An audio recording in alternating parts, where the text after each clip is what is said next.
এত উঁচু গাছে উঠা কিন্তু মোটেও সহজ কাজ না, খুব সাবধানের সাথে উঠতে হইব। দেখছেন গাইস কত মানে রিক্সের কাজ এটা। একটা পাখির আন্ডা পেয়ে গেছি আমি, এখন এটাকে আমরা বেজে খেয়ে ফেলবো। হাম নাম নাম নাম। ও মাশাআল্লাহ, আরেকটা জাক পেয়ে গেছি কিন্তু আমরা এখন এখন রশি খুলবো এন্ড রেখে দিব আমরা। আসসালামু আলাইকুম এভরিওয়ান, আশা করি আপনারা সকলে সুস্থ আছেন, ভালো আছেন। আজকে ভিডিওতে আপনাদেরকে দেখাবো যে কিভাবে গাছে উঠতে হয়। বাট আমি কিন্তু নিজে গাছে উঠবো না, কারণ আমরা শহরের লোক এগুলো পারি না। যাই হোক, গ্রামের লোক এগুলো নিজেরাই নিজেদের গাছ পরিষ্কার করতে পারে, তাদেরকে একটা শক্তি এবং সাহস আছে যেটা আমাদের নাই। যাই হোক, সত্য কথাই বললাম। আর এই কাজগুলো কিন্তু খুবই সাবধানে করতে হয়, নয়তো একটি ভুল সারা জীবনের কান্না হয়ে থাকে। আর আজকে ভিডিওতে দেখাবো যে আমাদের গাছটা আগের থেকে কতটা না পরিষ্কার হয়েছে এবং কতগুলো না ভাই ডাব পাইছি। মাশাআল্লাহ, জাস্ট আজকে শুধু মাশাআল্লাহ কমেন্ট করবেন। এন্ড চলেন ভিডিওটা শুরু করা যাক। প্রথমে উনি তার প্রয়োজনীয় সমস্ত কিছু নিয়ে নিয়েছেন। অলরেডি কিন্তু তার কোমরে একটা রশি বাঁধা হয়ে গেছে, আর পায়ে আরেকটা রশি বাঁধবে, যার কারণে তিনি সহজে গাছে উঠতে পারে। এখন বিসমিল্লাহ বলে গাছে উঠা শুরু করতেছে। ও ভাই, কিভাবে উঠতেছে দেখছেন ভাই, কি লেভেলের মানে স্কিল ভাই রে ভাই, কোনো ভয় নাই। মানে মানে তার এতটা প্র্যাকটিস হয়ে গেছে, এখন যে কোনো সময় যে কোনোভাবে উঠে যেতে পারে গাছে, দেখছেন ভাই রে ভাই। আর হ্যাঁ, শুধু গাছে উঠলে চলে না, ওখানে এখন কিন্তু তিনি মানে গাছে ওঠার পর তিনি ওখানে যে ঝুলে থাকতে পারে এমন একটা কিছু তার প্রস্তুত করবে, যেমন রশি দিয়ে এখন গাছটা একটা রাউন্ড দিবে, যেভাবে উনি এখন মানে দাঁড়িয়ে থাকতে পারে, একটা সুন্দর একটা পজিশনে আসতে পারে।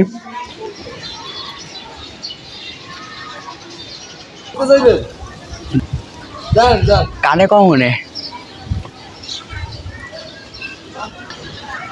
আর বলতেই হবো তার কাজের স্পিডটা অনেক বেশি, দেখছেন মানে বলতে না বলতে তিনি কিন্তু অলরেডি একটা যা কেটে রুশি বেঁধে ফালাই দিছে। আর এটা আমি সুন্দরভাবে ঘরে নিয়ে যাবো এখন। বানটাও দিছে অনেক সুন্দর করে, কি বলবো আর। যাই হোক, এখন এটা নিয়ে আমি, ভাই ওজন আছে রে, দেখে বোঝা যায় ভাই, আসলে ওজন আছে অনেক। আমি এটা মানে নিয়ে পারতেছি না, আমি বুঝতে পারি না যে এটা এতটা ওজন হইব, বাট ধরার পর আমি বুঝতে পারছি যেটা কেমন ওজন। আর ফুফু এখানে আমাকে সাহায্য করতেছে উঠানোর জন্য। এখানে দেখতেছি আমার মতো সিঙ্গেল প্রো ম্যাক্স একটা পড়ে আছে ভাই, পুরো একা ডাবটা। যাই হোক, এখানে আমি রেখে দিছি ডাবটা। আরও ভাই আরেকটা জাগ ফালাই দিছে উনি, বলছিলাম না এত দ্রুত কাজ করে উনি ভাই রে ভাই। যাই হোক, এখানে আমরা কতগুলো ডাব পাইলাম আজকে, এটা জাস্ট তোমরা কমেন্ট করে বলবা ভাই। অনেকগুলো কিন্তু ডাব আমাদের গাছ থেকে আসছে মাশাআল্লাহ। ও মা, এটা কি ভাই, এরকম তো এলো ভাই গাছের উপরে একবারে চাঙ্গে, মানে টিকটিকি ভাই। দা ভাই, কোথা থেকে আসলো ভাই? আমার সাইকেলের 12টা বেজে গেছে আজকে, মানে আমার সাইকেলটা শেষ।